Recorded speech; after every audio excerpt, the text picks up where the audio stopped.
Anong kalokohan to, Mom, Dad? Dumagundong ang boses ni Ziki, matapos marinig ang lahat ng napag-usapan ng kanyang mga magulang at ng dalawang medyo may edad na sa tingin niya ay mag-asawa. Kadarating lamang niya galing sa ospital na pagmamay-ari ng kanilang pamilya. Wala pa siyang maayos na tulog at pagod na pagod siya sa halos walang pahingang trabaho. Para bang nagtrabaho siya ng 3 shift sa isang coffee shop na walang kape. Lower down your voice, Zayden Montoya, saway sa kanya ng ama, na nagbanta ng tingin na para bang siya ay isang batang pasaway na nahuling naglalaro ng apoy. Ngunit hindi siya nagpatinag. Humakbang siyang papalapit sa mga magulang, hindi man lang tinapunan ng tingin ang mag-asawang katabi ng kanyang ina. Hindi maganda sa tenga ang lahat ng narinig ko, Dad. May nobya akong tao at mahal na mahal ko siya. Kaya itigil niyo ang kalokohang kasal na, yan, dahil hinding-hindi ako sasang-ayon sa gusto niyo. Pinal at madiin, ani ng ama, na nagpaigting sa panga ng Ginoo, dahil sa pagkapahiya. Matagal ng kasunduan ng pamilyang Makaeg at Monteverde ang kasal sa pagitan niyo ni Lian. Kaya't sa ayaw at sa gusto mo, magiging mag-asawa kayo ng nag-iisang anak nila Emar and Emares Macaraeg. Lian is more beautiful, polite, sweet, kaling, and successful than your girl, na walang ibang ginawa kundi ang waldasin ang perang pinaghihirapan mo. Naging madiin ang bawat letrang binibitawan ni Emar Adrian Montague, dahil sa pinipigilang galit, para sa nag-isang anak. Ang tono niya ay parang isang guro na nagagalit sa estudyanteng nag-copy-paste ng takdang aralin. Hindi kasi talaga nito nagustuhan ang pag-alsa ng boses ni Ziki, lalo na sa harap pa mismo ng mga taong pinagkakautangan niya ng kanyang buhay. Kung hindi kasi dahil sa mag-asawang Makaeg, baka si Emar Aaron Monteverde ay isa ng alaala, parang lumang cellphone na walang signal. Naalala ni Ziki ang mga araw na iyon. Noong inoperahan si Emar Aaron, isang ginang na sa kasamaang palad, ay hindi niya nagawang iligtas dahil sa 10 bala na bumaon sa katawan nito.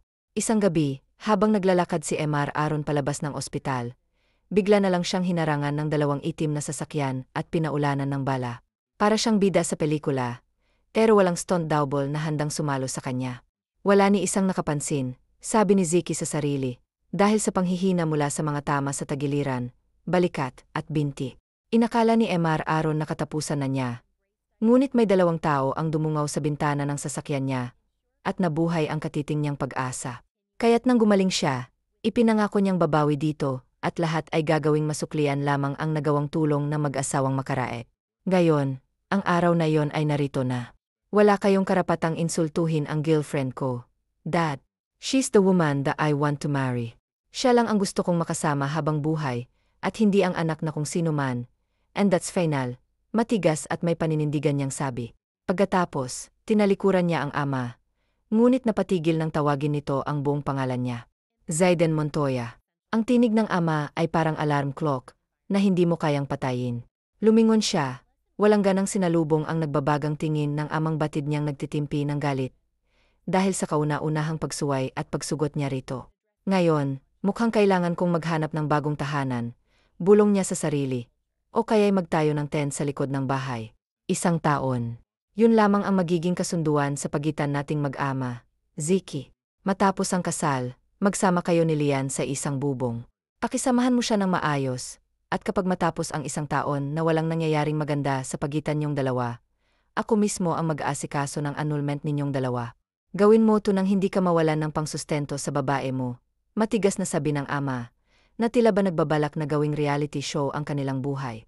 Tapos na ako't lahat, isa na akong profesional na doktor. Ngunit magpahanggang ngayon, kayo pa rin ang nagdedesisyon sa buhay ko. 28 anyos na ako, pero ni minsan hindi ko nagawang gawin ang mga bagay na magpapasaya sa akin. Nagpapakahirap na nga ako, inuubos ko na nga halos ang oras ko sa ospital. Tapos ganito lang ang makukuha ko sa inyo. Kayo itong may utang na loob sa kanila. Pero bakit ako ang siyang magbabayad nun, Dad? Maging patas naman kayo, puno ng hinanakit niyang sumbat sa ama. Hindi na nakatiis ang mag-asawang Makaeg, kaya tumagit na ang mga ito. Iho, Aaron, hindi niyo naman kailangang umabot sa ganito. Mag-usap na lamang kayo ng maayos nang hindi nag-aalsa ng boses. Gusto ko lang malaman ninyo na walang magiging problema kung hindi man matuloy ang kasal na napagkasunduan, dahil ayoko rin namang madidiha ang anak ko. Mahal kong anak ko kaya ko naisipang ipakasal siya, kay Ziki. Dahil nakikita ko't nadarama ko na isa kang mabuting tao. Mahinahong saad ni Emar Lyle Makapuno, na para bang nag-aalok ng saa sa gitna ng bagyo.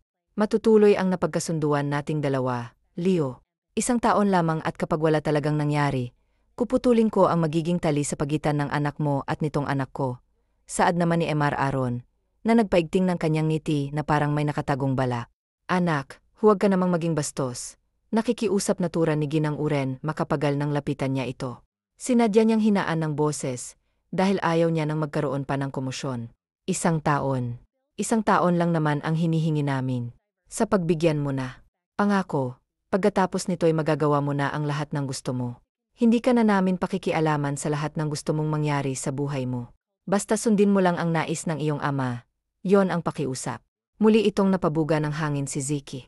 Kapag ang ina ko na ang nakikiusap, parang may kabayo na nakasakay sa dibdib ko. Bulong niya sa sarili.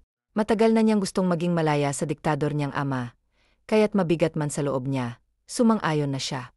Ano ba naman yung isang taong pakikisama niya kay Lian? Mabilis lamang ang isang taon. Fine, tinatanggap ko, pero wala kayong asahang magandang resulta mula sa akin. Magsasama lamang kami ni Lian sa papel, magiging mag-asawa kami sa papel. Ngunit hanggang doon lamang yon. Excuse me, magpapahinga na ako, dahil sobrang napagod ang katawan ko sa buong araw ng pagtatrabaho sa ospital. Pagkasabi niya noon, tinalikuran niya na ang apat na matanda. Pagdating niya sa silid, pabagsak niyang inihiga ang pagod na katawan sa kama. Pakiramdam niya ay mas lalo pang nadagdagan ang pagod na nararamdaman niya. Tumunog ang cellphone niya na nakasuksok sa bulsa ng trouser na suot. Kaya agad niya iyong dinukot. Gumuhit ang ngiti sa labi niya nang makitang pangalan ng Color Bebe. Saad niya pagkasagot sa tawag ng nobya. Hey, babe. Tuloy ba yung date natin mamaya? Masigla ang boses nitong tanong sa kanya. Nasapo ni Ziki ang noo, dahil nakalimutan niyang may usapan sila ng nobya na lalabas ngayong araw. Babe, andyan ka pa ba? Untag nito sa kanya. Yes, babe. Tuloy tayo mamaya. I'll pick you up at around 3 oras p.m. Idlip lang muna ako, okay lang ba? Malambing niyang ani sa nobya. 3 oras p.m. Bibi, may usapan kami ng mga friends ko na magbabonding mamayang hapon. Pwede ba ngayon na lang tayo mag-date? Kahit 1 oras lang, okay na yun sa akin. Basta makita't makasama lang kita. Pamimilit nitong ikinahiya, habang siya'y gustong magpahinga. Sobrang bigat ng katawan niya. Pumipikit na rin ang mga mata niya. Ilang gabi na siyang walang maayos na tulog, dahil sa propesyong pinili. At kapag pinilit niya ang katawan, baka magresulta ng hindi maganda. Kaya't kahit na sobra niyang gustong makasama ang nobya, kailangan niyang tanggihan ang nais nito. I'm really tired, baby, please. Mamayang hapon na lang, idlip lang ako, tapos pupuntahan na kita diyan sa inyo. Lahat ng gusto mong puntahan at bilhin ay gagawin natin mamaya, okay? I love you, masuyo nitong ani. Ngunit wala siyang nakuhang sagot, basta na lang siya nitong pinatayan ng tawag, kaya't napabuntong hininga siyang bumangon. Ayaw niyang nagtatampo sa kanya ang nobya, kaya kahit na para siyang hinihila ng antok at pagod, pumasok pa rin siya sa banyo upang maligo. Ngunit bago yun, nagpadala muna siya ng mensahe sa nobya na matutuloy na ngayon mismo ang date na ipinangako niya. Sa kabilang dako naman, matamis ang itinuturo ni Lian sa kanyang mga estudyante. Isang activity ang ipinapagawa niya sa mga batang tinuturuan. Letter para sa ina ang ipinagagawa niya. At ngayon nga ay isa-isa niyang pinapabasa ang mga ginawa ng kanyang mga estudyante sa harapan niya mismo. Naku, sana ganito na lang kadali ang buhay. Bulong niya sa sarili, habang pinapakinggan ang mga bata. Great job. For sure, matutuwa at matatouch ang mga nanay. Mama, umumin niyo sa mga letters na ginawa niyong lahat para sa kanila. Pag-uwi niyo, basahin niyo ulit yan sa mismong harap nila. Okay, malambing niyang sabi. Yes, Ma'am Pretty. Sabay-sabay na sagot ng mga grade 6 students na tinuturuan niya, na parang nag-audition para sa isang talent show. Good. Oh, sige na, pwede na kayong umuwi.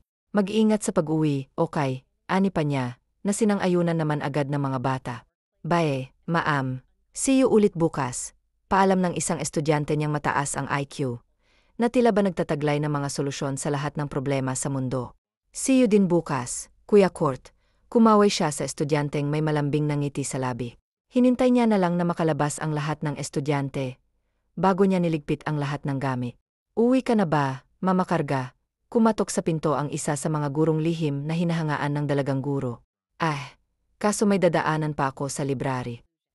Bakit nga pala, Sir Caro? Inosenteng tanong ni Lian. Dito napakamo sa ulo ang binatang maestro. Nahihiya kung sasabihin pa ba ang nais na pag-aya kay Lian na sabay na silang umuwi, dahil isa lang naman ang compound na inuuyan nila. Oh, sir, untag ni Lian sa binata. Wala naman. Chinek lang kita kasi ako ang naatasang magsara nitong school. Palusot nito, na para bang nag-aalok ng saa sa gitna ng usapan. Ganun ba? Oh, sige, bibilisan ko na lang ang pagkuha sa library ng kailangan ko, para makauwi ka na rin. Ani Lian nang may ngiti sa labi. Pagkatapos ay itinuloy niya na ang pagliligpit. Bagsak naman ang balikat na iniwanan ng binatang guro, ang silid ng mga grade 6 students, na hawak ng dalagang noon pa'y lihim na minamahal. Ang duwag at ang torpe mo talaga, Teacher Cuaro, pambubus ka ng isang guro na nakasalubong ng binata sa pasilyo. Ikaw rin naman balik niya rito. Ngunit tawa na lang ang nakuha niya, kaya't ipinagpatuloy niya na lang ang paglalakad, hanggang sa marating ang silid kung saan siya nagtuturo. Sinipat naman ni Lian ang relo sa kamay. 5:30 na ng hapon. Kailangan niyang bilisan, dahil tutulong pa siya sa ina. Family bonding nila ngayon, kaya sila maghahanda ng marami-raming pagkain. Matagal-tagal rin kasing namalagi sa Canada ang mga magulang dahil sa negosyo nila doon na clothing line. Ang pamilya nila ay hindi mo masasabing sobrang yaman, katamtaman lamang, at ang katamtamang yon ni minsan ay hindi nila ipinagmayabang. Natapos na si Lian sa pagliligpit ng gamit. Aalis na siya ng classroom nang tumunog ang cellphone niya. Dinukot niya yun sa bag at nang makita ang pangalan ng inay, napangiti siya at agad na sinagot ang tawag. Hello, ma. Nasa school pa po ako. Mga 45 minutos pa po'y nararating na ako. Malambing niyang bungad sa ina. Likas na talaga sa kanya ang pagiging malambing kaya, marahil madali niyang makuha ang loob ng mga taong nakapaligid sa kanya. Papunta na diyan ang papa mo, anak. Hindi na nakatiis kaya sinundo ka na. Hintayin mo na lang, impormang masaya ng kanyang ina. Okay po. Sage na, ma. Ibababa ko na ito, dahil meron pa po akong kukunin sa library. Paalam niya na agad namang sinang-ayunan ng babaeng magulang. Matapos ang tawag, ibinalik na niya ang cellphone sa bag. Pagkatapos ay inilok ang classroom. Dumiretso na kaagad si Lian sa library, kung saan niya iniwan ang romance books na hiniram sa kapwa niyang guro kaninang umaga. Librarian Melay, kukunin ko nga pala yung pinaiwan ko. Ngiting-ani niya sa babaeng namamahala sa loob ng library. Mukhang nagpupuyat ka na naman, mama, anito't saka kinuha sa instante ang 3 libro ng pag-ibig. Pagkatapos ay iniabot yun kay Lian. Hindi naman, libangan ko lang naman to, anyat saka kinuhang libro. Salamat, Librarian Melay. Una na ako. Babiyahe pa ako kumaway na siya rito. Ganoon din ang ginawa nito. Hindi na niya maisisilid sa bag ang mga libro, dahil hindi na yun kakasya pa sa bag na bitbit niya. Kaya't niyakap na lamang niya, yun at agad na dumiretso sa gete ng eskwelahan. Nakita niya ang ama na nakasandal sa kotse nito. Kaya kumaway siya rito, nang may matamis na ngiti sa labi. Kamusta naman ang pagtuturo mo, Ana? Hindi ka naman ba nahihirapan o pinahihirapan ng mga estudyante mo? Tanong ni Ginoong Leo sa anak, habang nagmamaneho ito ng sasakyan. Maayos po ang lahat Mababait ang mga estudyante ko Actually, nag-e-enjoy ako ng sobra, dahil kasundo ko lahat ng mga bata. Lahat sila nagpartisipate. Tawang nagbibigay ng sagot kapag meron akong binibigay na tanong. Kayo, Dad, kamusta po? Almost 3 years din kayo sa Canada. Kamusta na rin po pala, yung Triple L clothing line natin doon? Maayos pa rin po ba yung bentahan? Sunod-sunod niyang tanong dahil talagang namimiss niya na ang ama. Maayos naman, anak. Namimiss ka na namin ang mama mo, kaya minabuti na naming umuwi na muna. Maayos din ako pati na ang mama mo. Isa pa sa dahilan kaya talaga kami umuwi, ay dahil sa kasunduan namin ni Adrian Montague. Nasabi na namin, yun sa'yo nung ika-negatibo, 18 mong birthday, at ngayon ngang 25 ka, na ay gaganapin na ang usapan sa pagitan ng dalawang pamilya. Naumid bigla si Lian. Buong akala niya ay nakalimutan na ng ama ang tungkol sa kasunduan na iyon. Mukhang nagkamali siya ng akala. Ibinaling niyang tingin sa labas ng bintana ng sasakyan. Sa totoo lang, ayaw niyang makasal sa taong ni minsan hindi niya pa nasisilayan. Kung magpapakasal man siya, nais niya sana sa taong mamahalin niya, at hindi sa taong ginusto lamang ng mga magulang niya, para sa kanya. Maintindihan mo sana, anak, na kaya namin to ginagawa dahil gusto naming mapabuti ka. Mabuting tao si Ziki, kaya kita ipagkakaloob sa kanya. 1 taon. 1 taon lamang, anak, at kapag walang magandang nangyari, ipawalang bisa natin ang kasal ninyo. Pagbigyan mo sana ang hiling ko sa'yo ngayon, anak. Gusto ko lang na mapunta ka sa tamang lalaki. Hindi na kami bumabata, gusto naming mapanatag at mangyayari lamang yon kapag natali ka na sa anak ni Aaron. Sinserong pagpapaintindi ng ama niya sa kanya. Naiintindihan niya naman ang ipinupunto ng magulang. Ngunit nais niya sana ay siya ang pipili ng lalaking nais, makasama hanggang siya'y tumanda. Anak, untag sa kanya ng ama. Pinal na po ang desisyon niyo, at wala na po akong magagawa para baliin o suwayin ang nais niyo. Susundin ko po kayo, dahil mahal ko po kayo at nagtitiwala po ako sa inyo. Pilit ng ngiti ang pumapasok sa kanyang labi. Pakiramdam niya ay nawala sa kanyang kalayaan. Salamat, anak. Bukas ng gabi, magkakaroon ng masinsinang pag-uusap sa pagitan ng pamilyang Macaraeg at Monteverde sa alfresco dining, na siyang pagmamay-ari ng asawa ni Aaron. Doon natin pag-usapan ang kasalang magaganap. Wika pa nitong tinanguan na lamang ni Lian, dahil tunay na nawalan na siya ng gana. Pagdating nila sa bahay, agad si Lian na nagmano at yumakap sa ina. Nagpaalam lang muna siya sa magulang na magpapali. Pagkatapos ay tutulong na sa paghahanda ng kanilang hapunan. Ayos ka lang ba, anak? Pansinigin ng Lucille ang pananamlay ng anak niya. Kaya't hindi na nito napigilang tanungin ang dahilan kung bakit ito walang imik. Sa totoo lang po, Mama, hindi po ako sang-ayon sa gustong mangyari ni Papay. Hindi po ba pwedeng piliin ko na lang, yung lalaking gusto kong makasama sa isang bubong, yung lalaking pag-aalayan ko ng puso ko, lalaking mamahalin ko. Hindi ba pwedeng maging malaya na lang ako, hanggang sa makilala kong lalaking makakasama ko? Hininaan niya ang boses, dahil hindi niya nais iparinig sa ama. Ang lahat ng hinaing niya ay naawang hinaplos ng ginang ang buhok ng dalagang anak, at tumahimik na niyaka. Lahat ng desisyon at plano ng iyong ama ni minsan, hindi pumalpa. Magtiwala ka lamang, anak, sa papa mo. Hindi siya gagawa ng desisyong ikakapahamak ng nag-iisang bunga ng pag-iibigan naming dalawa. Ako na ang siyang gagarantiyahan. Hinahagod ang likod ng nalulungkot nitong anak. Nagtiwala na lamang si Lian, hindi na siya nagprotesta pa. Tinapos na ng mag-ina ang paghahanda ng kanilang hapunan. Katulong ang dalawang kasama nila sa bahay. Matapos ang paghahanda, nagsalo-salo na sila sa hapagkasama ang dalawang katulong. Kamustahan ang nangyari habang sila'y kumakain at nang matapos? Nagpaalam na si Lian dahil meron pa siyang lesson plan na gagawin. Kinaumagahan, maagang pumasok si Lian sa eskwelahan. Nagbigay muna siya ng kiss sa mga estudyante. Pagkatapos ay spelling naman ang ipinagawa niya. Natapos ang maghapon, ngalay ang kamay ni Lian. Sumakit din ang likod at binti niya dahil sa ilang oras niyang pagtayo at pagsusulat sa whiteboard. Pagka-uwi, agad na naglinis ng katawan si Lian. Tinext kasi siya ng ina na matapos umuwi ay sumunod sa restaurant na sinasabi namang ito sila na lamang umano ng mapapangasawa niyang hinihintay. At dahil ayaw niyang magpaalam, mas binilisan niya pang kilos. Isang formal dress ang piniling isuot ni Lian. Pinarisan niya ng flat shoes. Nagpahid lamang siya ng konting pulbo sa mukha at naglagay ng manipis na lipstick sa labi. Ang dulo ng bagsak niyang buhok ay kinulot niya. Hindi siya nag-ayos ng konti para kay Ziki. Nag-ayos siya dahil nais niyang magmukhang presentable. Matapos ang pag-aayos, isinukbit niya na ang shoulder bag maging ang kanyang cellphone. Nagtaksi na lamang siya hanggang sa marating ang resto na tinext ng mama niya. Pagpasok, agad na hinanap ng mga mata ni Lian ang pwesto ng mga magulang. Nakagat niya ang labi dahil siya na lamang palang hinihintay ng mga ito. Inipit niya ang buhok sa likod ng kanyang tenga nang simulan niyang humakbang palapit sa mga magulang. Hindi niya maintindihan kung bakit nakaramdam siya ng kaba nang magtagpo ang mga mata nila ng lalaking walang kaemo-emosyon ang abuhin nitong mga mata. Trente lamang siyang nakaupo. Napakaseryoso rin ito, kaya pag-iwas ng tingin ang tanging nagawa ni Lian. "You're so beautiful, iha. I'm so glad to finally meet you." Galak na turan ang ina ni Ziki, matapos nitong abutin ang palad ng dalagang naupo sa gitna ng mga magulang. "Salamat po. Ikinagagalak ko rin po kayong makita." Nahihiyang anya rito. Siniko naman ng ginang ang katabing binata, na wala man lang kaimik-imik. "What?" Bagot na tanong ni Ziki sa inang kumuha sa atensyon niya. "Greet her." Mahinang utos nito na ikinaiyap ni Ziki. I'm Ziki. "I already know your name. That's why you don't need to introduce yourself." Masungit na sabi na hindi man lang naglalahad ng kamay. Alanganing ngiti ang gumuhit sa labi ni Lian.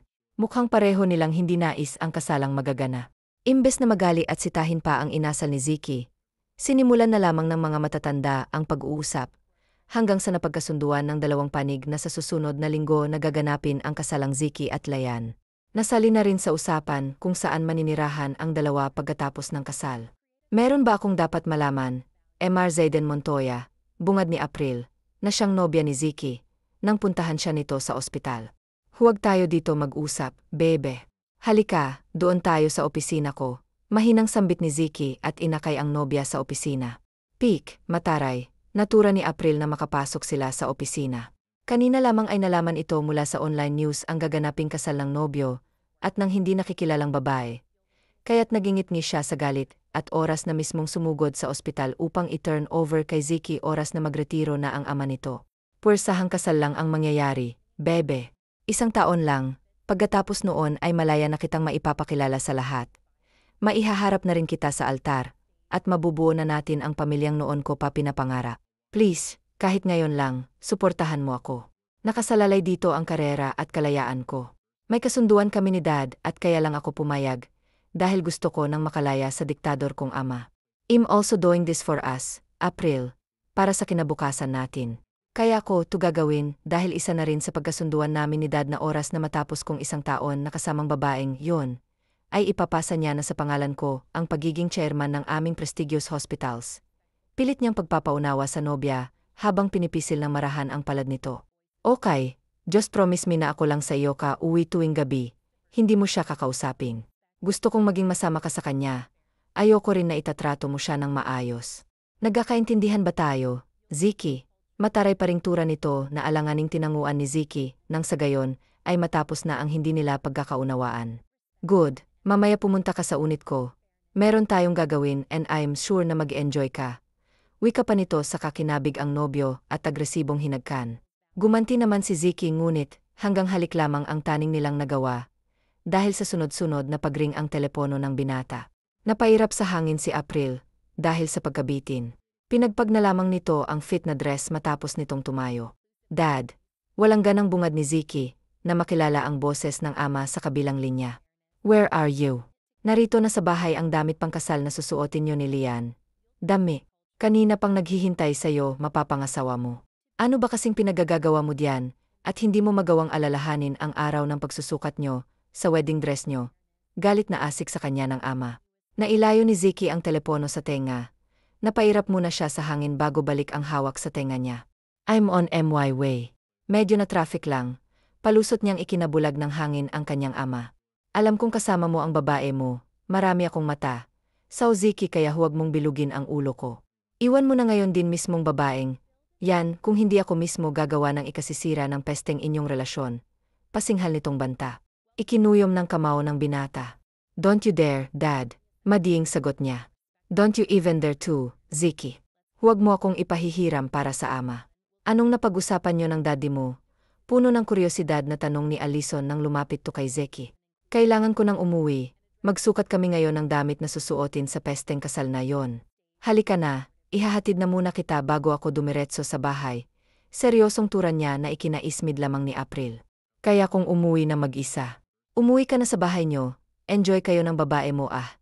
Yun lang at nagmarch siya na itong palabas ngunit bumalik din naman sa loob ng opisina ni Zeki nang hindi siya nito sinundan. Nag-walkout ako tapos hindi ka man lang sumunod para habulin ako. Papaasik nitong sabi. I'm sorry, sabi na lamang ni Zeki. I'll drive you home at iniabot ang kamay nito. Magkahawak kamay silang lumabas sa ospital nang hindi man lang pinapansin ang kakaibang tingin ng mga taong marahil ay nakakita sa ibinalitang kasal.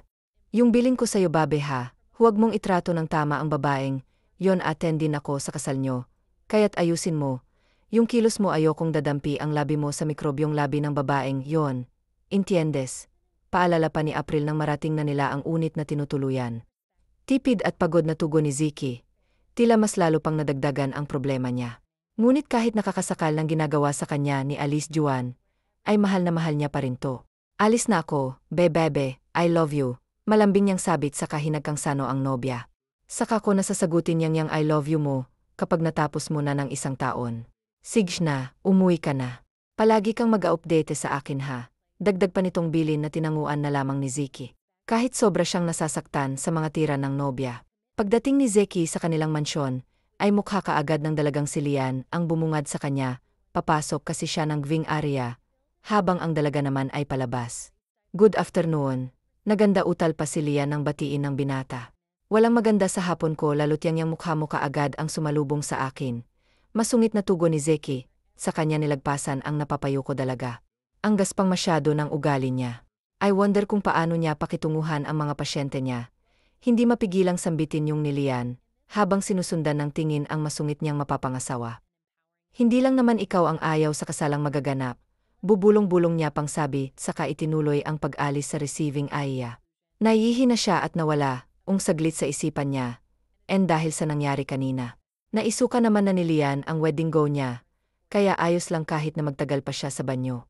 Tinalo niya pa, yung babaeng nasa minipo stage na kung ayaw niya palang makasal sana tumanggi na lang siya, hindi yung susungit-sungi siya sa akin.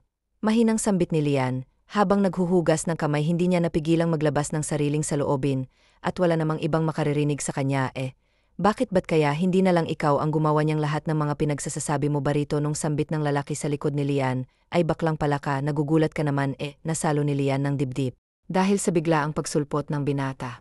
Masyado akong gwapo, para ikumpara mo ako sa palaka, hindi rin ako bakla at kayang-kaya ko, yung patunayan, pero hindi sa babaeng gaya mo na hindi man lang nagpoprotesta sa letseng kasal na gusto nila.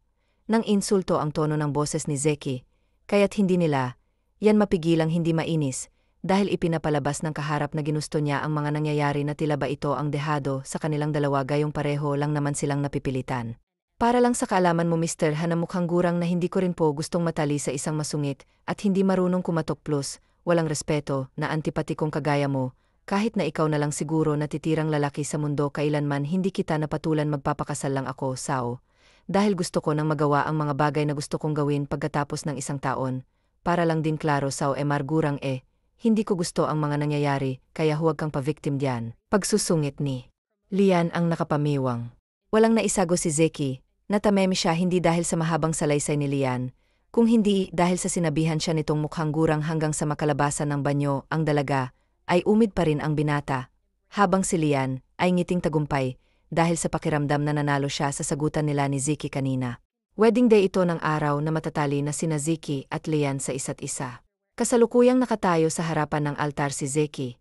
Bagot niyang hinihintay ang pagdating ng magiging asawa niya sa papel. Huwag na sana siyang dumating. Inis na tura ni Zeki sa mahinang tono. Inanlakihan naman siya ng mata ng kanyang ina, dahil hindi dito nakaligtas ang ginagawa niyang pagbulong-bulo pa special masyado kanina pa ako, nangangalay rito muli niyang reklamo, kasabay ng pagbukas ng pintuan ng simbahan, bagot niyang itinuon ang mga mata doon, wala sa sariling niluwagan niya ang nekti, nang magsalubong ang mga mata nila ni Lian. Hindi niya itatanggi ang nag-umapaw nitong kagandahan na umayo ng husto sa maliit nitong mukha. Naiinis nga lang siya sa sarili, dahil na-attract siya sa papalapit na dalaga. Hindi niya magawang alisin ang tingin kay Lian, habang unti-unti na itong lumalapit sa kanya. Mukhang tinamaan ka na ng invisible araw ni Cupido, sa ganda ba naman ang mapapangasawa mo, di na ako magtataka, kung mahuhulog ka sa kanya, nang hindi mo naman namamalayan. Pabulong na sabi ni Alfred na siyang bestman at matalik na kaibigan ni Zeki. Kapwa niya rin doktor at pareho silang Sir John. Hinding-hindi yan mangyayari kumpiyansang sambit niya. Kasabay ng paglibot ng tingin sa paligid ng simbahan, hinahanap ng mga mata niya ang nobya ngunit hindi niya makita ni Anino ni April marahil ay mas. Pinili na lang na hindi pumunta, para hindi na masaktan pa ng sobra kasalan man ang nangyari sa pagitan ninyo. Iho, hiling ko na sana itrato mo ng tama ang pinakamamahal naming prinsesa. Mababa ang tono ng boses ni Ginoong Leo, nang ibigay ang palad ng anak sa binatang na niyang pagkalooban, nagkaisa-isang bunga ng pagmamahala nilang mag-asawa. Hindi ko po kayang manakit ng babae, sir, tatapusin ko ang isang taon ngunit wala akong maipapangako sa inyo na ituturing ko na asawang anak nyo. Hindi ako nagiging bastos, sir, kinaklaro ko lang din, dahil hindi ko napagtatak kung mahuhulog sa isang tanig na kagaya ko ang kaisa-isa niyong anak. Straight to the point na sambit ni Zeki. Ang hangin naman dito masyado. Parinig ni Lian na sobrang nahahanginan sa mga pinagsasasabi ng lalaking bagaman gwapo saksakan naman ng gaspang ng pag-ugali. Sinasabi ko lang ang mga posibilidad. Git naman ni Zeki. Hindi pa nga kayo mag-asawa, parang asot pa na kayo, or sa sigit ako'y maupo na dahil nariyan na si father. Naiiling na paalam ni Ginoong Leo sa dalawa. Lihim namang kinurot ni Lian ng tagiliran ng binata. Dahil sa inis na nararamdaman niya, para dito. Ouch, below the belt na yun Daing na reklamo ni Zeki ngunit ni Rolio, han lamang siya ng mga mata ng dalaga binilan pa siya nito, at bumulong ng deserve. Kung hindi nga lang dahil sa para na ngayon, ay nasa harapan na nila, baka tiniris na ni Ziki ang dalagang para sa kanya'y bayolente. Give me your hand. Gulong ni Ziki kay Lian nang bumaba ang tingin ng paris sa mga kamay nilang hindi magkadugtong. Sinunod na lamang ni Lian ang nais ni Ziki na matapos ng seremonya. Nagkaroon muna ng maiksing pangaral ang pari, bago nito simulan ang pagkakasal sa dalawa. Inabot din ang ilang minuto, bago sabihin ng pari ang mga katagang nagpapakaba sa dibdib ni Lian. Ziki, maaari mo nang hagkan ng iyong asawa. Turan ng pari na kinahigpit ng kapit ni Lian sa suot na wedding gown. Humarap sa kanya si Ziki. Walang reaksyon ang gwapo nitong mukha nang itaas ang belo, na tumatabing sa kanyang mukha ang abuhing mga mata nito sa kanyang labi, kaya't mas lalong nadagdagan ang kabang. Kanina niya pang nararamdaman yumuko si Ziki, kaya't otomatiko niyang naipikit ang mga mata, ngunit napadilat din ang maramdaman ng labi ng asawa sa gilid mismo ng labi niya. Pero kung titignan ang mga taong saksi sa kanilang pag-iisang dibdib, ay para talagang nagdaop na madiin ang kanilang mga labi. Inaasahan mo bang sa labi kita hahalikan? Mahinang tanong ni Ziki, bago siya dumistansya sa asawa.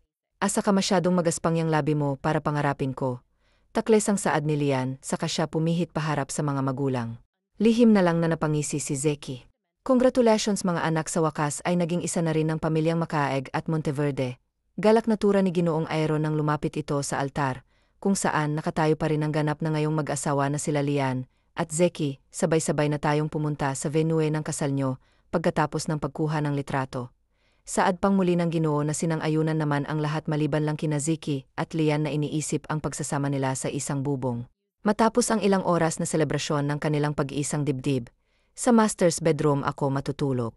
Bahala ka na kung saan mo gustong pumuwesto, basta't walang pakikialaman ng kwarto.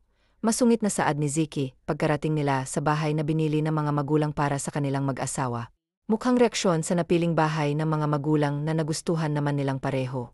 Yun nga lang masyadong malayo-layo ang mga bahay, bukod pa doon ay malayo ang bayan. Abing dagat lamang ang maaari nilang pasyalan. Saka naman pakikialaman kita. For your information lang, Margurang, hindi kita kailanman pagpapantasyahan. Malayong-malayo ka sa tipo, kaya ikalma mo, yang betlog mo diyan. Nanunulis at nanlalaki ang ilong naturan naman ni Lian na ikinatititwas ng kilay ni Ziki. Gurang. For your information lang din ha. Napagkakamalan ako ng mga ka-workmate ko, na mukha lang daw akong 23. Unlike yun na kinulang na nga sa hate, hindi pa binyayaan ng alindog. I wonder kung may lalaking nagkakagusto o magkakagusto pa sa'yo. Mapanglait na saad ni Ziki, na ikinalaki ng mga mata ni Lian. Loko ka. Ikaw yung below the belt. Namumula na ngayon si Lian ang dala ng inis niya, para sa lalaki. I'm just being honest, kasalanan mo na yun kung masaktan o tinamaan ka. You're wasting my precious time. Diyan ka na nga, tikwas ang kilay na giit ni Ziki, saka siya pumihit, at walang lingon likod na iniwanan ang napuno sa kanyang si Lian. Leche, pangit mo. Mukha kang puwet na manok. Palatak ni Lian na papadyak siya, dahil sa sobrang inis. Gayon lamang siya nilait ng isang lalaki, at sobrang naapektuhan, yon ang ego at pride niya. Lecheng Zayden Montoya ka. Kayabang mo. Hindi ka naman kasing gwapo ng Hollywood crush ko. At pating ka rin naman akala mo diyan ha, naluluha siya dahil sa sobrang inis. Hindi kita titirhan ng pagkain mamaya, kapag nakapagluto na ako ng hapunan. Bahala kang magutom, pangit mo, sigaw ni Lian na nakapagpatigil kay Ziki na nasa kalagitnaan na ng hagdan. I don't care, nising saad ni Ziki, saka ipinagpatuloy ang paghakbang tungong silid. Ngayon ay siya na ang nanalo sa asaran, o mas tamang sabihin na sagutan nilang mag-asawa. Kala mo ikaw lang marunong mainis ha. Tingnan na lang natin kung tatagal ka sa akin. Caldereta ang specialty ni Lian. Masarap siyang magluto, bagay na ipinagmamalaki niya. Nakalive siya ng hanggang 1 buwan, kaya't mahaba-habang pasensya ang kakailanganin niya. Kung siya lang ang papipiliin, ay mas gusto niya pang makasama ang mga estudyante kesa ang asawang umuubos lagi ng pasensya niya. Tignan na lang natin kung hindi ka maglaway dito sa specialty ko. Hindi kita bibigyan, bahala kang magutom, patpating gurang. Bubulong-bulong na wika ni Lian, habang isinasali niya sa babasaging mangkok ang niluto niyang ulam. May ngiting tagumpay sa kanyang labi nang makita sa peripheral vision niya ang pagbaba ng asawa sa hagdan. Nakapantulog na ito at batid niyang gaya niya ay gutom na rin, dahil hindi sila nakakain na maayos sa reception. Ba't ka bumaba? Akala ko ba matutulog ka na? Balik ka na roon sa master's bedroom mo, pangaasar ni Lian nang makapasok sa dining area si Ziki. It's your duty to serve your husband, at kabilang naroon ang paghahanda mo sa akin ang pagkain. Masungit na saad ni Ziki, isinasantabi niya ang pagkainis na nararamdaman para sa asawa dahil sa gutom na kanina pa niyang tinitiis. Hindi niya kayang baliwalain ang nakakapang-akit na aroma ng niluto ni Lian. Gustuhin man kasi ni Ziki na magpa-deliver na lamang ng pagkain, ay hindi niya naman magagawa dahil walang signal sa bahay na napili ng mga magulang nila. Mukhang sinadya ng mga ito na doon sila patirahin dahil bukod sa malayo na sa bayan ay wala pang signal. Nakalive din si Ziki ng 1 buwan ayon na rin sa kagustuhan ng kanyang ama. Mukhang nakakalimot ka sa lahat ng mga pinagsasasabi mo. Emar Monteverde nakamewang si Lian. Ngunit nirolyohan lamang siya ng mata ni Ziki. Basta na lang din itong umupo sa hapag at walang paalam na sumandok ng kanin at ulam. Aba, sino nagsabing kumuha kanyang hinanda ko? Palatak niya. Me, myself and I. Manahimik ka na lang diyan at kumain. Sambit ni Ziki na hindi man lang tinapunan ng tingin ang asawa. Ang kapal mo. Alis diyan at ibalik mo yang kinuha mo. Madamot na kom. Madamot pero hindi mo deserve ang hinanda kong pagkain. Lalas pa ni Lian na sa muli ay nirolyohan lamang siya ng asawa na mas lalong nagpapapula sa buo niyang mukha dala ng inis na pinipigilan. Shut up, babaeng peder. I don't need your toxic words. Masungit namang tura ni Ziki, sa kanya kinain ang sinandok na pagkain. Relax, Lian. Hindi dapat pinapatulan ang mga taong nanggaling sa mental hospital. Hindi niya binabaan ng boses dahil nais niya talagang iparinig yun sa kahara.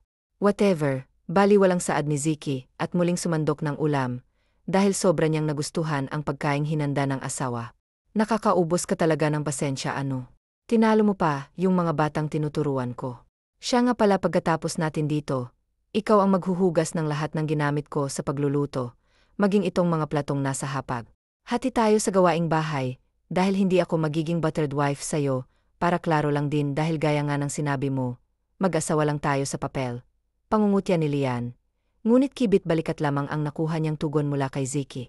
Hindi na lang din nagsalita pa si Lian. Kumuha na lang din siya ng plato at sinimulan ng kumain ng hapunan. Sa hapag ay tahimik silang kumakain ng sabay.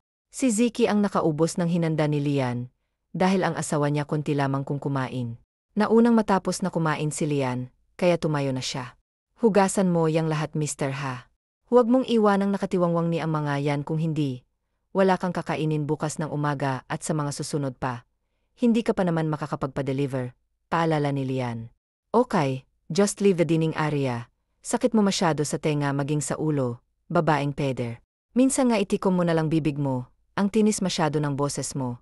Reklamo ni Ziki, dahil talagang natutulig siya sa asawang Igi ang kanyang ina. Ngunit kahit na ganoon, batid niyang mabuti itong babae. Wala nga lang talagang prenong bibig nito kapag nagsimula ng bumuka.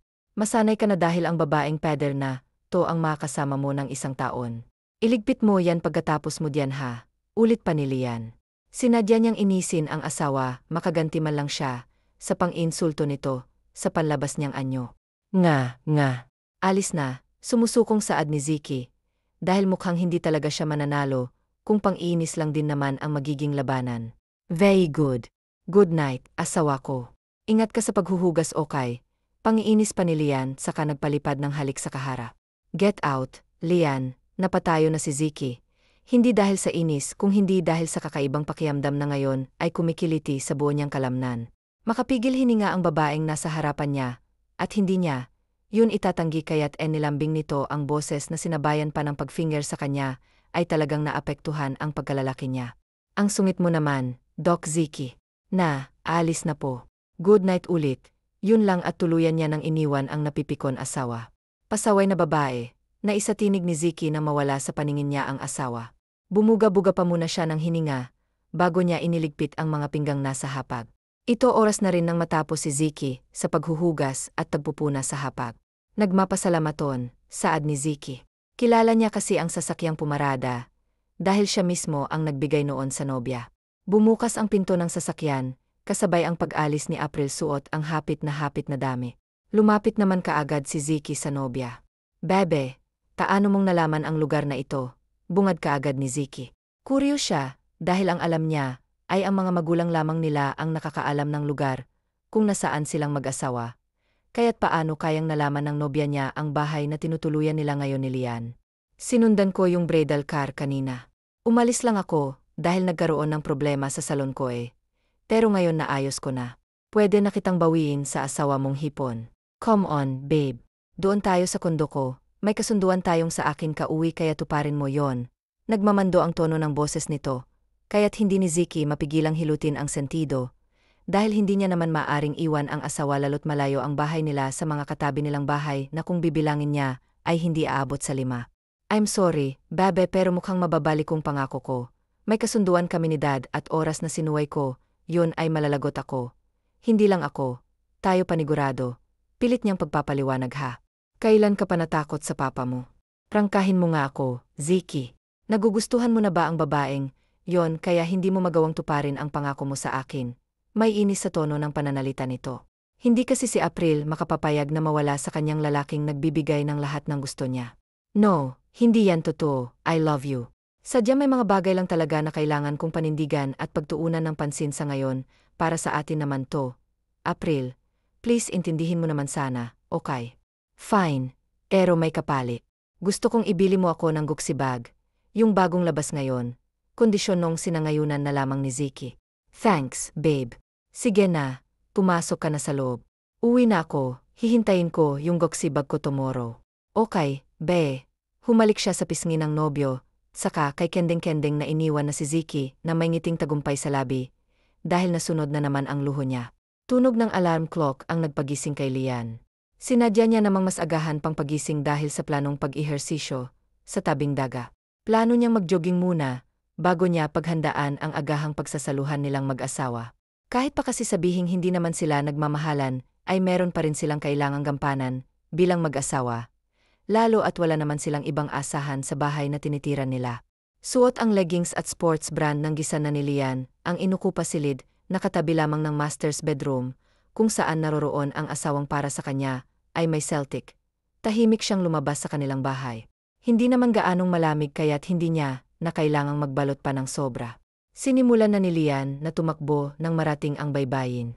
Mahigit kalahating oras din siyang nagpabalik-balik sa pagtakbo, kaya tagaktak na ngayon ang pawis niya.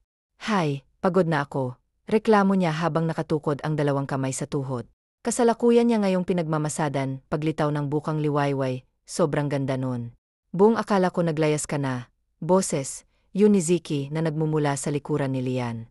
Ugali mo talagang manggulat ano, takles ang saad ni Lian nang lingunin niya si Ziki sa punyang dibdib, dahil sa kabang naramdaman sa biglang pagsulpot ng tukmol niyang asawa. It's not my fault na magugulatin ka. Kibit balik na sambit ni Ziki, saka siya naupo sa buhanginan.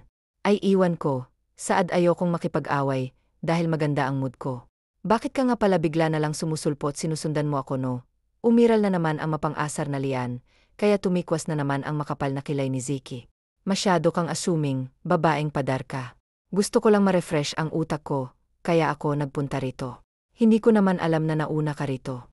Isa pa nagugutom na rin ako, kaya bumalik ka na sa bahay, at maghanda ka na ng agahan natin. Kapag may kailangan dapat nagipis, master ka muna sa akin, bago kita ipaghanda ng pagkain. Piling ang saad ni Lian na nagpakunot sa noo ni Ziki. Are you out of your mind? Bakit kita pakikiusapan ang tatawaging master, kung trabaho mo namang ipaghanda ako ng pagkain? Inis na ura ni Ziki, ngunit tinalikuran lamang siya ni Lian. He, where are you going? Pigil niya, dahil humakbang na si Lian palayo sa kanya. Aalis na, bakit inosenteng sagot ni Lian? Iniinis mo na naman ba ako eh? Bakit naman kita inisin? Anong makukuha kong premyo kapag nainis ka aber? Mataray namang sagot ni Lian. Lian, I'm hungry, please prepare a breakfast. Sumusukong saad ni Ziki, na nagpaguho ng ngingi sa labi ni Lian. Nasaan yung master? Pigilang tawang tanong niya, kaya't napahilamos mo si Ziki nang tumayo ito. Please Master Lian. Pagsunod ni Ziki na ikinabit ni Lian ang tawa. Uto-uto ka pala do. Ngunit dahil masunurin ka naman pala ipaghahanda na kita ng breakfast mo bay. May senpai. Kumaway si Lian kay Ziki sa kanya ito patakbong iniwan. Ewan ba ni Ziki kung bakit imbes na mainis, dahil naisahan na naman siya ni Dian, ay napapangiti pa siya. She found Sir wife cute, na para bang gusto niyang panggigilan na maumbok nitong pisngi. Her character was so cute, na isatinig niya na may ngiti pa rin sa labi. Sinuklay niya ang buhok, bago simulang tumakbo ng mga ilang minuto. Konting pagpapawis lamang ang kanyang ginawa, dahil sa kalam ng kanyang sikmura, na nagpapahina na sa kanya. Bumalik na si Ziki sa bahay nila ni Lia nang walang pang itaas. Imbes na dumiretso sa silid ay dumaan muna siya sa kusina, dahil sa kapilyo ang naisip, bago niya hubarin ang shirt na suot kanina. Sinuklay niya ng sariling kamay ang buhok na nagkaroon ng konting pawis. Pagkatapos ay nagsalin siya ng tubig sa kinuhang baso. Pigil ang ngiti ni Ziki na makita niya, sa peripheral vision niya, ang pagbaba ng mga mata ni Lian sa six-pack ABS niya. Hindi rin sa kanya, nakalampas ang ginawang paglunok ng dalaga. Tinapos niya muna ang pag-inom ng tubig, bago siya kay Lian humara. Enjoying the view, Mama Keg? Mapang-asar na tanong ni Ziki. Mabilis namang nag-iwas ng tingin si Lian. Gusto niyang kaltukan ang sarili, dahil sa ginawa kaninang pagtingin sa mabatong tiyan ng asawa. Asa ka? Tanggi ni Lian sa kadumistansya sa asawa. Really? Bakit ka nautal? Nasisiyahan ang husto si Ziki sa nakikitang hiya sa mukha ng maliit niyang asawa. Che, alis dito kung hindi wala kang agahan. Banta ni Lian, sinikap niyang huwag nang mautal. Aalis lang ako kung haharap ka sa akin. Gusto kong makita mismo sa mga mata mo na wala akong impact sa'yo. Kondisyon ni Ziki, na kaagad namang sinunod ni Lian pigil ang kanyang inti, dahil sa malikot na mata ni Lian. Diretso kang tumingin sa mga mata ko. Mababa ang tonong utos ni Ziki, na tila ba manghihipnotismo kay Lian, dahil walang reklamo nitong sinalubong ang abuhin niyang mga mata. Hindi nila namalayang matagal na silang nagtititigan ni, hindi nila napapansin na kapwa na nila hawak ang kamay ng isa't isa. I didn't expect na maganda ka pala sa malapitan. You're like a puppy. Gusto kong maging pets instead of asawa. Ani. Zeki, sinadya niyang gawing biro ang binitawang salita, para putulin ang kung ano ang kuryente na nadama. Binitawan niya na rin ang kamay ng asawa, at siya na rin mismo ang dumistansya rito. Buwisit ka. Pinuri mo na nga ako, kaso hinaluan mo pa ng kalokohan mo. Magdamit ka na nga, bumaba ka na lang dito, kapag nakapaglinis ka na niyang katawan mong mas maasim paok. Iniiwas na ni Lian ng tingin sa asawa, dahil sobre na nag-init ang buo niyang mukha. Pumipitik-pitik ang puso niya na ngayon lamang nangyari sa kanya. Idinaan niya na lamang sa pagtataboy kay Ziki nang sa ganun, ay hindi nito mapansin ang pising batid niyang namumula. Saka lamang siya na nakahinga na maluwag nang mawala na ang presensya ng asawa niya. Nasapo niya bigla ang dibdib. Masama toto ah. Mukhang tama siya sa pag-aakalang ako lamang ang mahuhulog sa aming dalawa. Bakit pa ba ako kasi pumayag sa kalokohang to eh? Sana po kung mahuhulog man ako sa kanya, ay hindi ako lumagapak ng husto oras na hindi niya ako sinalo. Mahinang pagdarasal niya, bago ipinagpatuloy ang naudlot na ginagawa, bago pa man sumulpot ang asawa niya, mag-isang buwan na ring nagsasama sa isang bubong ang dalawa, at sa kulang-kulang isang buwan na iyon, ay parang aso-tusa pa rin ang turingan ni Lian at Zeki. Ngunit kahit na ganoon ang trato nila sa isa't isa ay naroon naman ang respeto ng bawat isa sa kanila. Araw ng Biyernes, 2 araw na lang ay babalik na silang mag-asawa sa kani-kanilang mga trabaho. Maagang gumising si Zeki, dahil sa planong paghahanda ng agahan nila ng asawa sa tabing daga. Ika-25, birthday kasi ngayon ang kanyang asawa, kaya't naisip niyang bumawi, kahit ngayong araw man lang sa araw-araw, na paghahanda ni Lian ang pagkain nila, na masasabi niyang pinakamasarap at halos wala ng kapaes. Katakataka para kay Ziki, na hindi man lang sumasagi sa isipan niya, si April nang matapos niya itong bigyan na material nitong hiling kasama na ang malaki-laking halaga ng pera. Si Lian na lamang ang palaging umuuko pa sa puso't isipan niya. Ang ngiti at ang malambing na kilos ng asawa niya ay parati niyang pinananabikang makita at maramdaman. Mukhang tinamaan na siya sa asawa niya, nang hindi niya man lang nalalaman.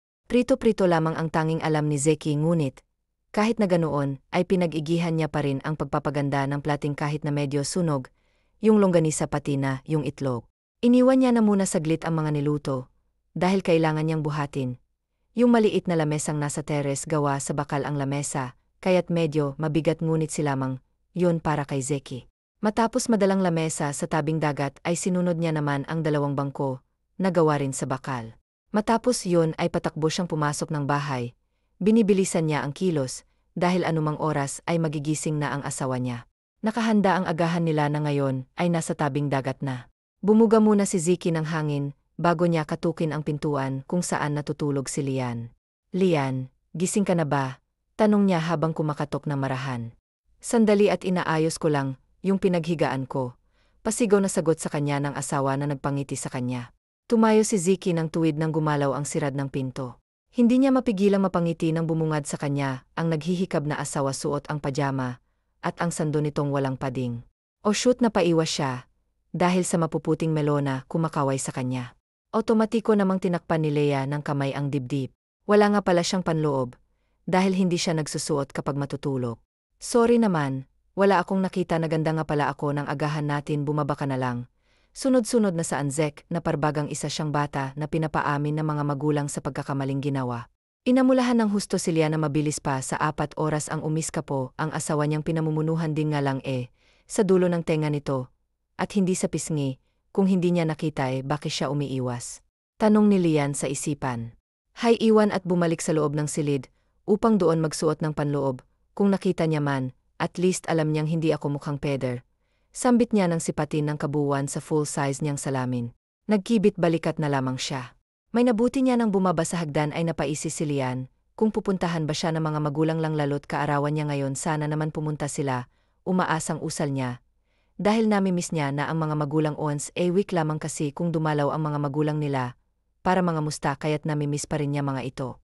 Nakain ang tukmol na tutmay pa, breakfast in front of the sipa, na isa tinig niya nang tawagin siya ni Zeki. Good morning, bati ni Zeki na makalapit na sa kanya ang asawa. Good morning din, anong meron, at may paganito ka, may kailangan ka ba kaya ka gumagawa ng peace offering? Panghuhula ni Lian na agad namang iniling ni Zeki. It's your birthday, kaya kita pinaghanda ng simpleng agahan. Happy birthday Lian, pasensya ka na kung ito lang ang nakayanan ko ngayon, mamaya na lang ako, babawi pagkatapos nating mag-agahan.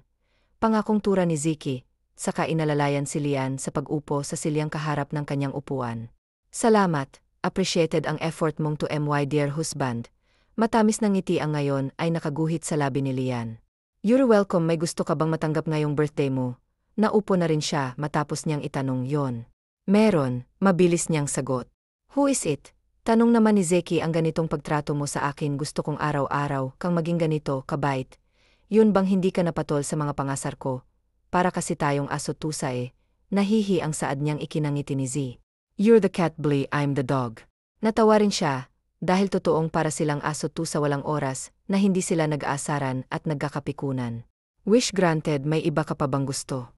Wala na, dahil nasa akin naman ang lahat, meron akong maayos at stable na trabaho, magulang na mababait at supportive biyanan, na kasing bait na mga magulang ko, at higit sa lahat asawa na bagaman tukmol, soft-hearted naman. Matapat niyang sabi na ikinangwi ni Zeki. Sorry, nakalimutan ko kaagad ang wish ko, na maging maayos na tayo instead of tukmol, pogi na lang, poging doktor na asawa ko. Bawin niya kaagad. Thank you Yuma DMY day, kumain na muna siguro tayo, habang mainit pa ang mga pagkain. Sambit niya at saka inalis ng takip ng agahang hinanda. Mukhang sa trabaho at paglilinis ng bahay ka lang pwedeng isalang dogs. Natatawang komento ni Lian, dahil sa mga pagkaing naging dark brown na dulot ng pagkasunog.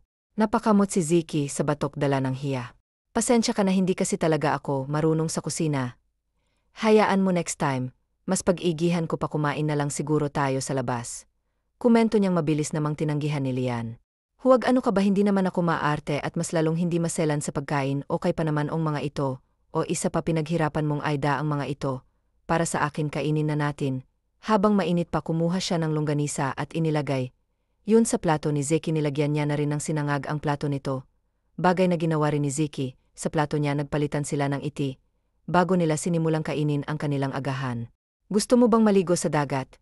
Tanong ni Zeki, tapos na silang kumain, at kasalukuyan na sila ngayong nakaupo sa buhanginan, habang pinagmamasdan ng paglitaw ng araw.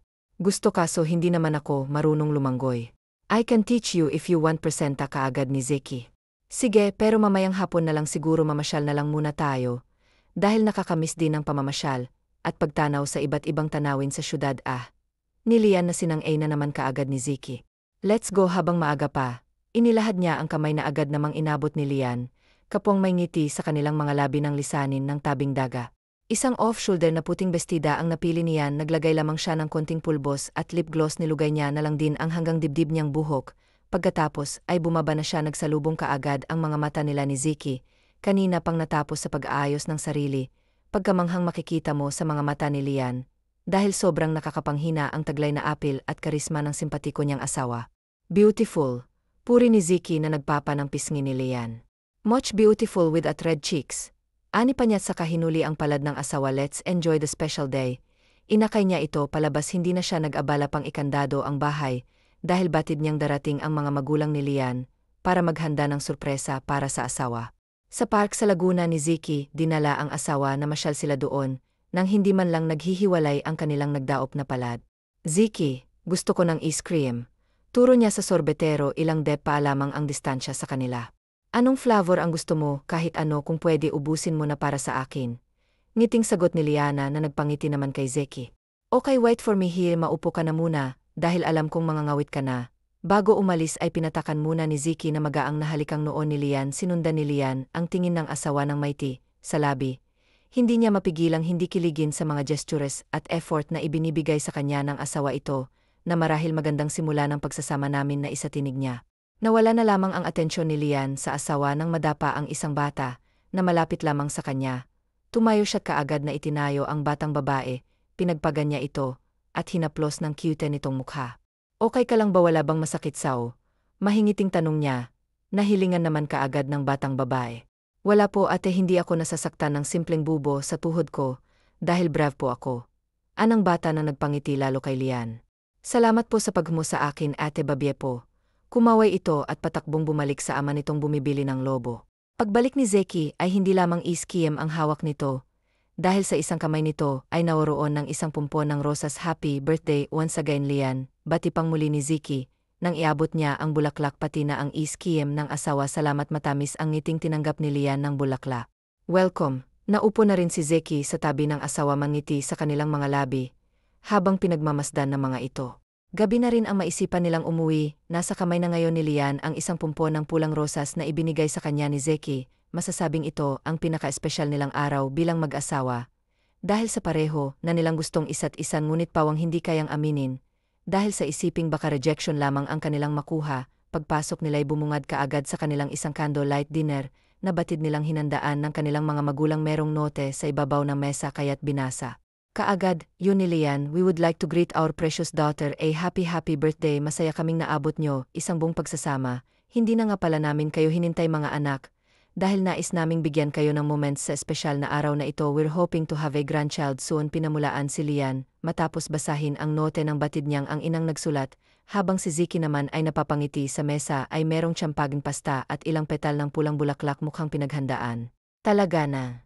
Mga magulang nila ang araw na ito. Sana lamang walang kapilyo ang ginawa ang mga magulang ni Zeki sa kanilang pagkain, dahil baka magalis sa kanyang asawa. Let's eat our dinner, aya ni Zeki sa asawa.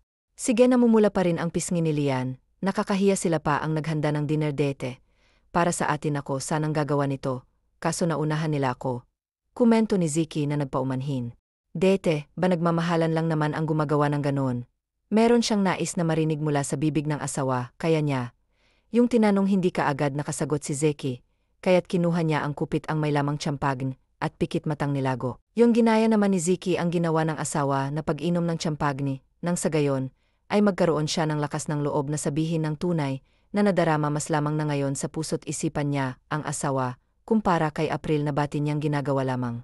Siyang palabigasan ngayon niya lamang napagtanto ang katangahang ginagawa, dahil nabulag siya sa sobrang pagmamahal noon kay April. Lalayuan mo ba ako kung sasabihin kong mahal na kita? I know it's hard to believe, dahil para tayong nag-aasaran at nagkakainisan. But believe it or not, minahal kita nung hindi ko pa man lang namamalayan. Ikaw ang tipo ng babae na minamahal at pinag-alayan ng buhay at puso. I love you, Lian. Let's make it real, maging tunay na tayong mag-asawa. Let's start a new memories with full of love. Masuyong pagtatapat ni Zeki nang abutin niya ang palad ng asawa habang nakaluhod sa harapan nito. Totoo ba ang lahat ng to? Hindi ba ako nananaginip lang? Nanunubok pusong sambit ni Zeki. Mahal mo rin ba ako? Mahinang tanong niyang umaasang sana ipareho silang nararamdaman ng minamahal na ngayong asawa. I do. I really love you, Zeki. Buong akala ko ako lang ang mahuhulog sa ating dalawa. Tumulo ang luha sa mga mata ni Lian na maagap namang pinawi ni Zeki. Hinaplos ni Zeki ang pising ni Lian. Pagkatapos ay yumuko siya at masuyong inabot ang noon pa pinananabikan nitong labi.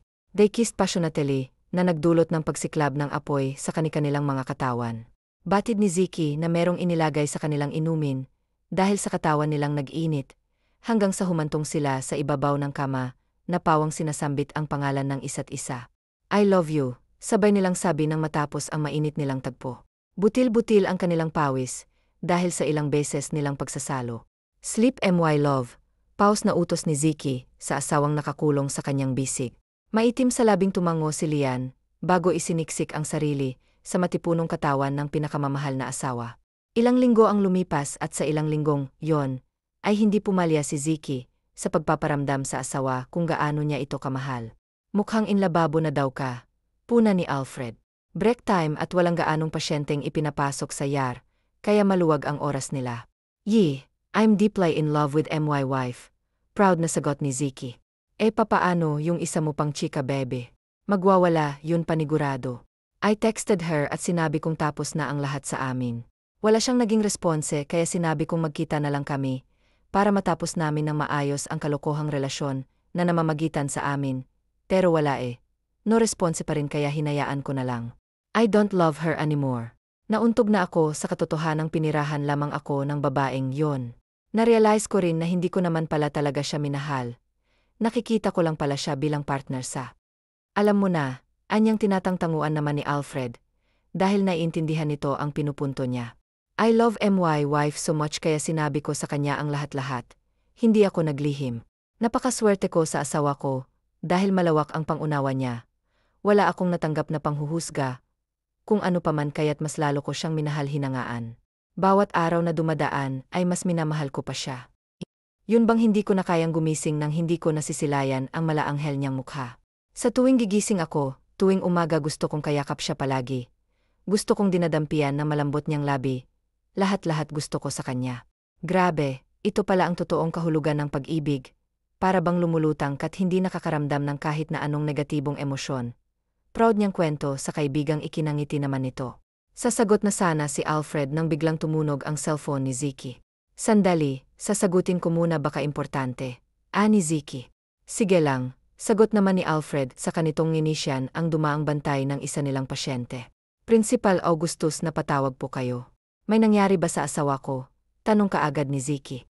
Mar Monteverde, meron pong babae ang sumugod dito sa paaralan kanina, at walang pakundangang inaway ang asawa ninyo na nagdulot ng pagkawala ng kanyang malay. Kaagad na naibaba ni Ziki ang tawag at nagmamadaling nilisan ng ospital. Ziki. What happened? Tumakbo na rin si Alfred para sundan ang kaibigan. Ang asawa ko, sinaktan siya ni April, agap na sagot ni Ziki. Na nga bang sinasabi ko Naiiling na huminto si Alfred, dahil hindi niya maaring sa nilang iwan ng trabaho. Ikaw nang bahala sa asawa mo. Get rid of your mistress at baka mas malala pang gawin, yan sa susunod. Pasigaw na Bill ni Alfred. I will, pangako niya. Kapasakay na sana si Ziki sa sasakyan nang makita ang pagbaba ng driver ng kanyang asawa sa SUV, kaya't dali-dali siyang lumapit dito, at walang sabi-sabing kinuha ang walang malay na asawa. Goodness wife, I'm so sorry. Naging pabaya ako kaya ito nangyari sa'yo. Alalang-alala siya nang ihiga sa hospital bed ang asawa. Siya na mismo ang masikaso. Dito nagngitngi siya sa galit. Dahil sa ilang kalmot sa mukha't braso ng mahal niya. I'll sue you, April. How dare you to hurt my wife? Galit niyang turan. Docs, may bleeding po sa palda ng asawa niyo.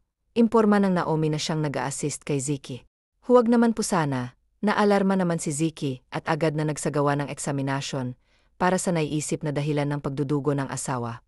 Oh goodness, magiging daddy na ako. Maluhaluhang saad ni Ziki na malaman ng resulta. Her wife is pregnant at magiging isa na silang pamilya. Pinupog niya ng halik ang asawa. Pagkatapos ay agad nang tumawag ng pulis upang ireklamo ang ginawa ni April. Matapos ang reklamong kanyang ginawa, ay sakto namang nagkaroon na ng malay ang asawang dinadala na ngayon ang bunga ng pag-ibigan nila sa. Goodness, you're awake wife. Kamusta ang pakiramdam mo? May masakit ba? Tila nabunutan ng tinik sa dibdib si Ziki na makitang meron ng ulirat ang asawa. Nahihilo ng konti, pero maayos naman na ako. Gumiti si Lian upang mawala ang pag-aalala sa kanya ng asawa. I'm sorry wife, dahil sa akin kaya ka nasaktan. Sisiguraduhin kong hindi ka kailanman makakalapit pa sa iyong babaeng. Yon pagbabayarin ko siya sa ginawa niya. Kamuntik na mawala sa atin ang anak natin ang dahil sa kanya. Pasalamat na lang talaga tayo. Dahil hindi ng Diyos hinayaang mawala ang naging bunga ng pagmamahala natin. Galit man ngunit nananatili pa rin ang pagiging kalmado niya, dahil hindi niya nais na ma-stress o matakot sa kanyang asawa. Buntis na ako, hindi makapaniwala ang tanong ni Lian, habang dinadama ang manipis niyang tiyan. Yes wife, we're having a baby, magiging mga magulang na tayo. Hinagkan niya sa labi ang asawa matapos ng pawiin ang luhang bumabag sa mga mata nito. Thank you so much wife. I'm so happy. Dahil sa wakas natupad na ang pangarap kong magkaroon ng anak sa babaeng mamahalin at makakasama ko hanggang sa pagtanda ko. Sobrang saya ko love, hindi ko ma-explain, basta sobrang saya ko. I love you so much, Lorna Macapuno Monteverde. Salamat sa pagtupad sa lahat ng pangarap ko sa buhay. Ako magiging mabuting ama't asawa ko sa inyo babi natin. Madamdaming pangako niya sa asawa, damang-dama ni Lian ang lahat ng sinabi ni Ziki. Pareho silang hindi maipaliwanag ang sayang kanilang nadarama. Dahil pareho lamang nilang pangarap ang anak at masasabing kumpletong pamilya. Pinawi muli ni Ziki ang luhang kumawala sa mga mata ni Lian. Pagkatapos ay masuyo niya nung hinagkan sa labi. Sino mag-akala na ang kasunduan at magsasamang hindi nila parehong ginusto ay magkakaroon ng magandang bunga. Pumasok ang kanilang mga magulang na kanina, pang nakikinig sa labas ng pinto. Naririnig ng mga ito ang magandang balita, kaya't sobrang saya rin ng mga ito. Ang dalawang ginang ay maluha-luha, habang ang dalawang ginoo naman ay malawak ang iti sa kanilang mga labi, dahil magiging ganap na silang mga lolo. Sa wakas nagkaroon na rin ang katuparan ng noon, ay kasunduan lang namin ang matalik kong kaibigan. Salamat sa Diyos at binasbasan at ginabayan niya kayo mag-asawa. Buong akala namin na hindi kayo aabot sa ganito, ngunit, dahil itinadhanang na kayo, ay hindi kami nabigo sa naging plano namin noon. Tunay ngang kapag ang Diyos na ang kumilos magkakaroon ng magandang wakas. Sa totoo lang ay pinagpapa sa Diyos namin ang magandang pagsasama ninyong dalawa, kaya't sobrang saya namin na ganito ang naging resulta. Madamdaming saad ng ama ni Ziki, maluha-luha pa nga ito, kaya hindi nila mapigilang mapangiti at asarin ng isang Adrian Montague na isa daw kilalang seryoso ngunit iyakin naman pala. Gusto naming magkaroon ng second wedding at ang kasal na iyon ay punong-puno na ngayon ng pagmamahal. Sesto naman ng ama ni Lian. Palagi niyo na lang akong inuunahan sa mga plano ko. Napapakamot sa ulong reklamo ni Ziki, kaya tawanan ng naging kasunod noon. Nakalabas din naman kaagad si Lian sa ospital. Dahil sa hiling nitong sa bahay, na lamang magpapagaling ng mga sugat na nakuha nito ng sigiin ng galit na si April. Siniguro lang muna ni Ziki, na mahimbing na natutulog ang asawa, bago niya pinuntahan si April. Kailangan niyang makausap ang babae, at kung hindi niya ito madadala sa pakiusapan, ay mapipilitan talaga siyang ipakalat ang toto sa presinto, at doon sisiguraduhin niyang mabubulok, at hindi ni minsan makakaranas ang kalayaang tinatamasan nito. Sabi ko na nga ba hindi mo ako kayang tiisin eh. Malawak ang iti sa labi ni April na mabungaran si Ziki, sa labas ng kanyang uni. Hindi yan ang dahilan kaya ako pumunta. Gusto kong balaan ka na kapag hindi mo tinantanan ang asawa ko, talagang pagbabayarin kita na malaki. Atong-patong ang kasalanan mo sa akin, April. Marami akong hawak na maaring sumira sa reputasyon mong umaalingasaw. Alam kong hindi lamang akong ginagawa mong palabigasan, marami kami at ilan sa kanila mga pamilyado na. Alam ko ring ninanakawan mo ako. Isang piti ko lang tapos ang lahat sayo, kaya tigilan mo kami, kung hindi ikalilimutan kong isa kang babae. Mabait ako, April, pero demonyo ako, kapag nagagalit wala akong sinasanto at alam kong alam mo yan. Ano bang pinagsasasabi mo? Namumutla na si April. Kabado siya at natatako. First time niya lamang na makitang ganito si Ziki, at masasabi niyang nakakatakot nga itong magali. Hindi kat nga kagaya ng palagi mong sinasabi, sa iba kaya alam kong naiintindihan mo mga sinasabi kong ito sayo. Hindi ko ugaling ulitin na mga nasabi ko, na mamaya'y darating ang mga pulis dito, para arestuhin ka na. Seryosong sambit niya at saka tinalikuran ng dating nobya. Handa na sana siya sa pag-alis nang pigilan siya ni April. I'm sorry Ziki. Alis na lang ako, huwag mo lang akong ipakulong pata sa nagawa ko, hindi ko na ulitin yon. Magpapakalayo-layo na ako at hindi na ako kailanman manggugulo, kahit ang magpakita man lang basta, huwag mo lang akong isasama sa mga kriminal. Naluluhang pakiusap niya. Halos maglumuhod na siya, dahil wala siyang nakikitang awa sa mga mata ni Ziki. Mag-impake ka ngayon din mismo. Gusto kong makita ang pag-alis at pagpapakalasig. Saad ni Ziki na kaagad namang sinunod ni April. Ilang minuto ring naghihintay si Ziki, bago lumabas ang dating nobya. Hila-hila ang dalawang malalaking maleta nito. I'm sorry sa nagawa ko, mapatawad niyo pa sana ako. Sinserong paghingi ni April ng kapatawaran, bago nito, hilahin ang maleta palayo sa lalaking nagmahal sa kanya, ngunit hindi niya man lang nagawang pahalagahan. Tunay ngang nasa huli ang pagsisisi. Minabuti na rin ni Ziki na umuwi na ngunit bago, yun ay dumaan muna siya sa isang flower shop at bilihan ng proposal ring para sa babaeng minamahal. Magugustuhan niya kaya to? Tanong ni Ziki sa isipan, habang pinagmamasdan ng napiling singsing na merong diamante sa gitna. Kukunin ko na, miss, anya sa babae. Perfect choice, sir. Sigurado po akong magugustuhan ng babaeng pagbibigyan nito ang singsing na ito. Anang babae nang inisya na lamang ni Ziki. Ilang minuto rin bago ni Ziki, nakuha ang biniling singsing. Tinawagan niya ang kinuhang katulong upang tanungin kung natutulog pa rin ba ang kanyang asawa, at nang sabihin nitong, ay napangiti siya, dahil maisa sa ayos niya pa ang proposal para sa asawa. Pagka-uwi ay kaagad na nagtungo sa silid nilang mag-asawa si Ziki, napakamot siya sa ulo, dahil gising na ang asawa niya. Hindi na niya magagawa pa ang preparasyong nais niya sana ngunit wala nang atrasan to, kaya't pagkabigay niya ng bulaklak sa asawa. I love you so much, Ziki. Naluluhang tura ni Lian nang isuot ni Ziki ang napakagandang singsing sa kanyang daliri. I love you too, wife. Buong pusong turo ni Ziki, bago sakupin ang labi ng asawa na humantong sa pagpaparamdam ng pag-ibig nila para sa isa't isa. Ginanap ang kasalang Zitlian sa Manila Katedral, nag-umapaw ang pag-ibig nila sa isa't isa at makalipas ang 9 na buwan tuluyan ng nasilayan ng una nilang anghel na pinangalanan nilang Queen Zia, na sinundan ng isa pa na pinangalanan naman nila ng King Louis. Matapos ang 1 taon, walang ibang hinihiling ang mag-asawa kung hindi ang magandang kalusugan ng kanilang pamilya. Naging mabubuti silang magulang, ginawa nilang ehemplo ang sarili sa mga anak, kaya't lumaki ang mga itong mataas ang respeto sa kanila, maging sa ibang tao. Higit sa lahat meron takot sa buong may kapal. Wakas. TNNANET. Zeki Monteverde, Zayden Montoya, Lian Macarag, Lorna Makapuno, Aaron Monteverde, Adrian Montague, Winona Monteverde, Ren Macapagal, Leo Macarag, Lyle Makapuno, Alison April, Norse Naomi, Principal Alfelor, Principal Augustus.